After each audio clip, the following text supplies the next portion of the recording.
Imagine yourself seated in a vast chamber within the Capitol Hill complex, where the cold marble walls reflect the soft glow of fluorescent lights, and the air hangs heavy with the scent of aged paperwork and freshly brewed coffee. The murmurs of senators echo gently, interspersed with the rustle of turning pages and the creak of wooden chairs as individuals shift their positions. It is the first day of May in the year 2025, a warm spring day in Washington District of Columbia, but inside this hearing room, the atmosphere suddenly freezes as if gripped by the chill of a harsh winter. All eyes turn toward Dr. Eric Davis, a middle-aged man with silver-streaked hair, a stern yet remarkably calm face, standing before the witness table. He is a prominent physicist who has devoted decades to the most secretive projects of the Pentagon, endeavors so classified that even high-ranking officials speak of them only in hushed tones. His voice rings out clearly, without a trace of tremor, as if recounting a leisurely picnic rather than a revelation that could reshape the entire world. He knows of not just one, but 4 distinct intelligent extraterrestrial species that exist and interact with humanity. He enumerates them one by one, his tone steady yet laden with profound gravity, rendering the room so silent that you could hear the pounding of your own heartbeat. First are the beings known as the Greys, those pallid gray-skinned entities with enormous black eyes like bottomless abysses, slender and fragile bodies. Next come the Nordics, tall figures with golden hair shimmering under the lights, clear blue eyes reminiscent of a summer Scandinavian sky, appearing utterly human yet exuding a supernatural beauty that leaves observers breathless. Then the Insectoids, towering and elongated, with multiple flexible jointed limbs, heads resembling gigantic praying mantises observing from the shadows. And finally, the legendary Reptilians, or lizard people, shape-shifting creatures with scaly, rough hides and cold eyes featuring vertical slit pupils. As he utters each name, the air in the room seems to be drained away, leaving everyone seated in stunned immobility, mouths agape, eyes widened wide. This is no scene from a science fiction film with flashy special effects, but an official internal briefing of the United States Congress, where decisions impacting millions of lives are made every day. That moment unfolds like a slow-burning bomb, spreading waves of astonishment and anticipation throughout the chamber. The senators, men and women who daily engage in heated debates over budgets or foreign policies, now merely exchange glances in silence, their faces paling under the stark white lights.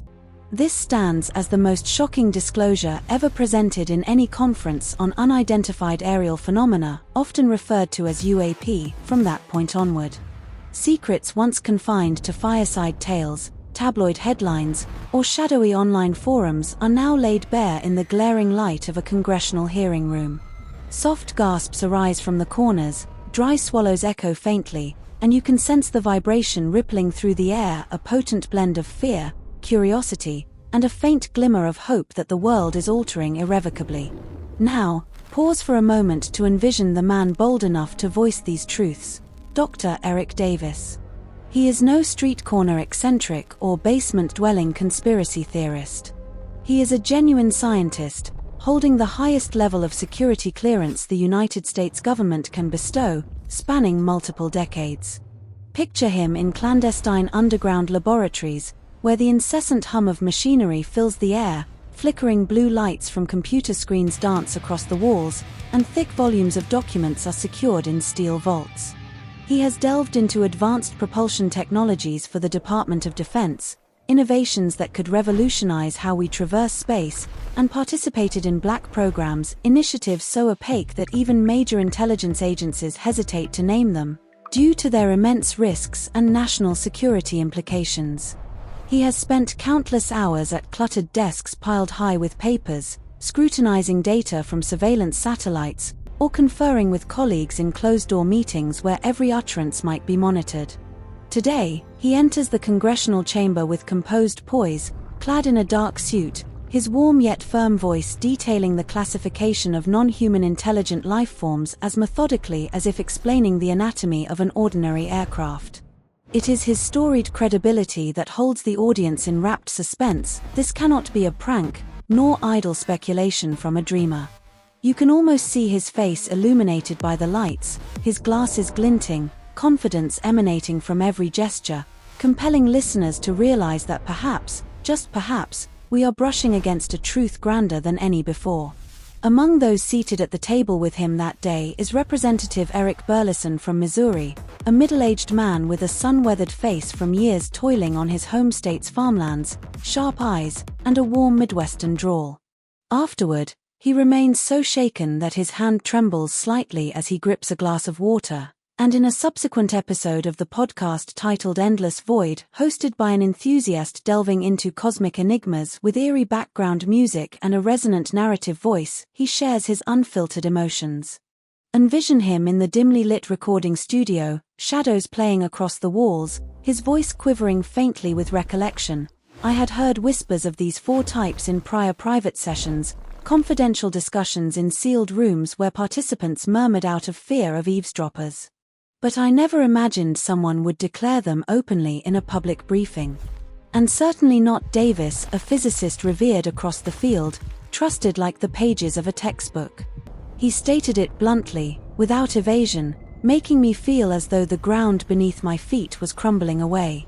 Burleson's words brim with skepticism mingled with awe, as if he has just witnessed a veil of secrecy torn asunder, revealing a blinding light beyond.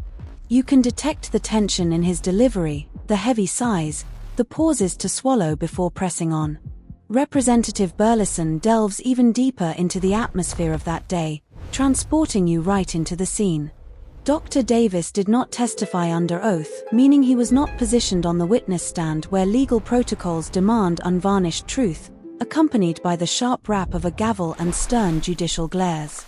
This was merely an internal congressional press briefing, with participants gathered around a long wooden table, sipping coffee from disposable cups, and conversing with greater freedom. Yet his statements carry the weight of solid gold, potentially drawn from first-hand observations throughout his extensive career, classified documents, covert experiments, or dialogues with credible witnesses. Or perhaps merely relayed intelligence passed down through years.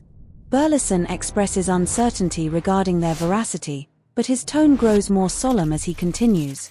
If this proves true, it would upend our entire worldview, compelling every history book to be rewritten and every religious doctrine to be re-evaluated. And if accurate, the government has no justification for concealing such a monumental secret from the American public, ordinary citizens leading everyday lives, commuting to work, raising families unaware that celestial visitors might hover overhead. His revelation captures a delicate equilibrium, caution akin to a farmer testing soil before sowing seeds, juxtaposed with fervent conviction that this truth is too vital to bury. Imagine him there, fingers clenched around the microphone, gaze distant, as if peering into a future where the sky imposes no boundaries. Representative Burleson also acknowledges that public discourse on extraterrestrial intelligent life invites skepticism, even derisive laughter from doubters, those tapping away at keyboards from behind screens, mocking without grasping the heft of the evidence. Some will deem us mad, like ghost chasers in the midnight gloom, he concedes with a wry, sorrowful smile, his voice dipping as if confiding in close companions. But he swiftly defends, his timbre strengthening with passion. Regardless, American taxpayers' funds are funneled into unidentified aerial phenomena research programs at the Pentagon, intelligence agencies, and even the Department of Energy, facilities with laboratories aglow through the night, humming machinery, and scientists in white lab coats laboring tirelessly. I bear a duty to my constituents, to the farmers in Missouri battling droughts, to the mothers fretting over their children's futures, to probe this truth to its depths. Such declarations from a sitting congressman remain exceedingly rare, like a refreshing breeze sweeping across a parched political desert of silence.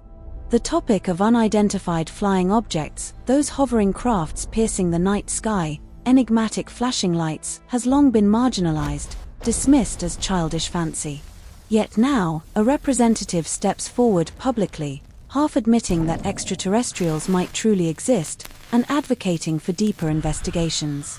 This shift resembles dawn breaking after a prolonged night, primarily ignited by the pivotal briefing with Dr. Davis, where everything erupted into the open. So, what are the origins of these 4 extraterrestrial races? Why have even senators like Burleson encountered mentions of them in private meetings, where whispers reverberate in dimly lit chambers, anxious faces illuminated by subdued lamps? Let us explore further, layer by layer, as if peeling back veils of enigma, to comprehend these mythical entities more thoroughly, the narratives spanning centuries, from trembling eyewitnesses to sealed dossiers. They transcend mere fantasy, they form vital pieces in the grand cosmic tapestry, and unraveling them evokes exhilaration, akin to embarking on an endless adventure. Commence with the Greys, the most frequently cited beings in popular culture, akin to protagonists in a classic science fiction novel.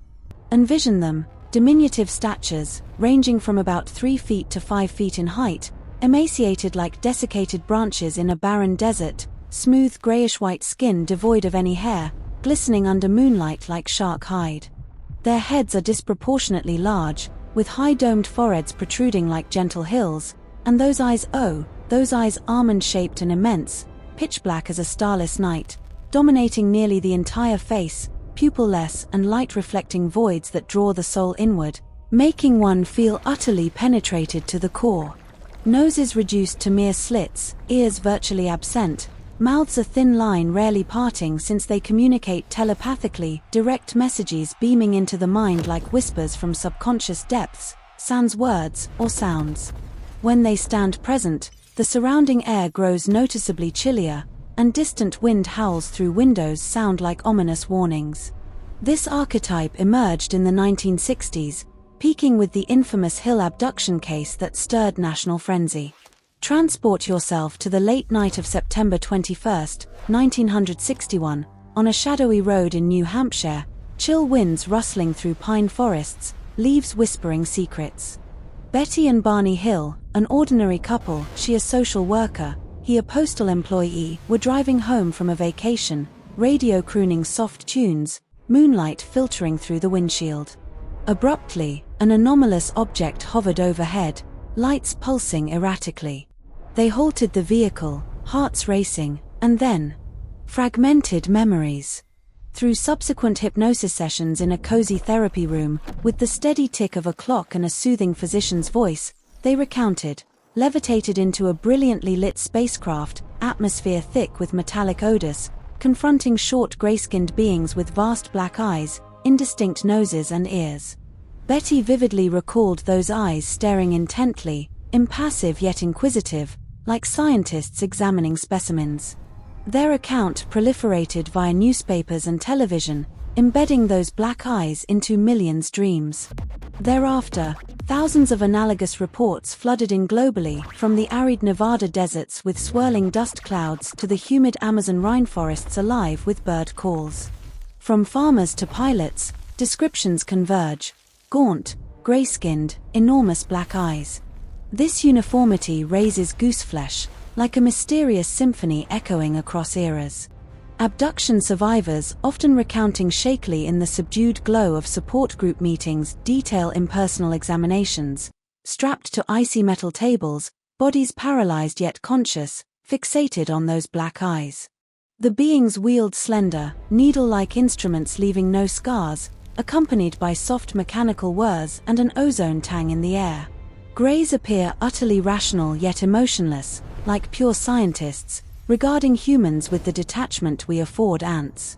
Some experts posit they represent an advanced yet emotionally atrophied race, dwelling in a sterile realm of pure logic. Others theorize they are bioengineered robots or genetic clones crafted by superior overlords for abduction duties, minimizing peril. Even hypotheses suggest they are human descendants from a distant future, gray skin from genetic mutations induced by pollution, time-traveling back to study forebears. Regardless, greys permeate lore, from the Roswell incident on July 7, 1947, where debris scattered across New Mexico's sands amid thunderous explosions, to cinematic depictions in Close Encounters of the Third Kind, with its tense score and blinding beams. Their silhouette haunts us, a reminder that the cosmos may be nearer than presumed. Now, shift to the Nordics, starkly contrasting, evoking familiarity laced with transcendence, like encountering a deity in a reverie. Picture them, statuesque and symmetrical, both males and females sculpted in beauty, with blonde or light-hued hair gleaming in sunlight, azure or luminous eyes sparkling like aquamarine gems, flawless pale skin. They resemble Scandinavians, northern European inhabitants with innate allure, salted sea breezes, and pristine snows, but possess an uncanny quality. Faces of flawless symmetry bordering on unreal, serene expressions devoid of sudden grins or clumsy gestures. They don form-fitting garments that shimmer like high-tech fabrics, gliding with ethereal grace. Numerous accounts stem from the 1950s contactee wave, in tranquil farmlands with roosters crowing at dawn, or midnight deserts under twinkling stars, individuals encountered them. George Adamski, an unassuming American, chronicled meetings with Venusian beings blonde, bright-eyed, conveying messages telepathically, visions unfolding in the psyche like projected films. Hailing from the Pleiades or remote star systems, they harbor concern for humanity, warnings against nuclear armaments with imagined detonations resounding, environmental degradation via images of withered forests, promoting peace through vistas of verdant global harmony. Yet their benevolence feels remote, like counsel from afar, lacking intimate embraces. Intriguingly, they echo ancient mythologies: European elves dancing beneath the moon, luminous angels with feathered wings, Vedic deities soaring aloft. Some liken them to ancient gods, their technology misconstrued as sorcery.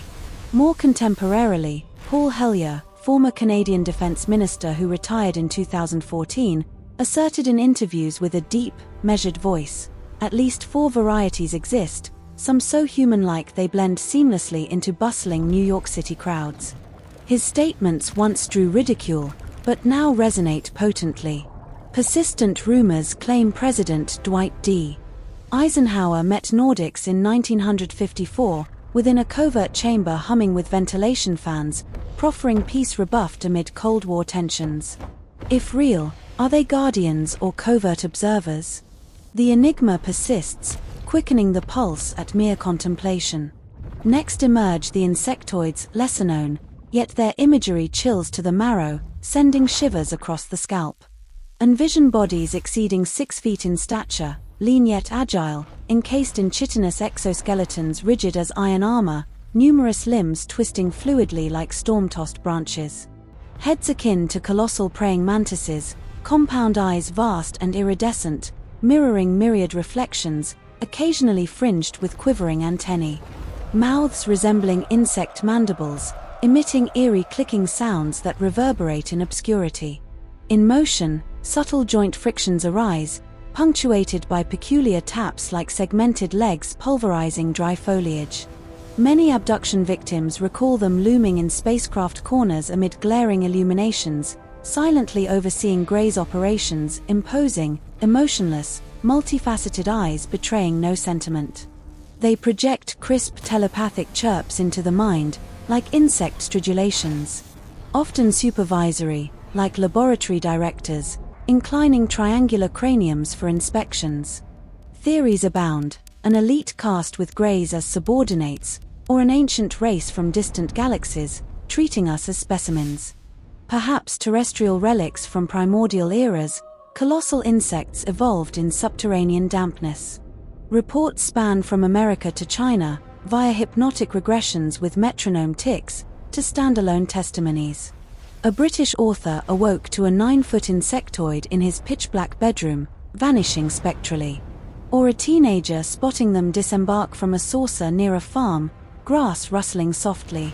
The most obscure, yet recurrent, prompting wonders about latent insect intelligence. Lastly, the reptilians, the most contentious, steeped in shadowy intrigues.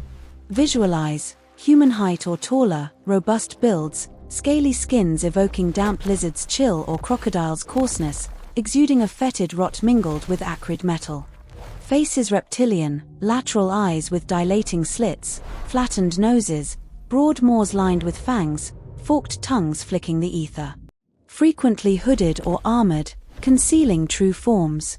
They evoke mythos: China's Nuer with serpentine torsos, India's coiling Noggers, Native American feathered serpent gods aloft, African deities lurking.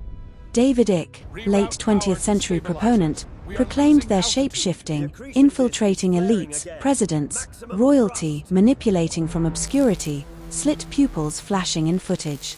Internet clips abound, mostly optical illusions, yet fueling intrigue. Davies' enumeration shocks, transforming jest into gravity. Accounts portray ferocity, potency, rarity, sightings herald cataclysmic events. Rumors swirl of Dulce Base in New Mexico's depths, joint experiments escalating to subterranean conflicts. Emissaries of insidious overlords, antithetical to Nordics' luminosity. A commonality, all humanoid, heads, arms, legs, bipedal. Why? Convergent evolution for tool use, or shared genesis via ancient seeding? Clifford Stone, retired American serviceman, alleged over 50 species in military files, these four interacting most routinely. The broader context: unidentified aerial phenomena ascended politically from July 2023, with House hearings featuring David Grush, a Air Force intelligence officer, solemn before the microphone, declaring concealment of non-human craft and biologics from accessed classified materials. He became Congress's inaugural whistleblower. We are not alone. A bipartisan unidentified aerial phenomena task force formed, alongside the All-Domain Anomaly Resolution Office to scrutinize military reports, naval aviators recounting high-velocity encounters, radars beeping insistently. Yet disclosures remain guarded, private alarms blaring. The May 2025 briefing marked a zenith, delayed from prior closed sessions. News disseminated via retellings, podcasts, media, sans live broadcast, impact undiminished.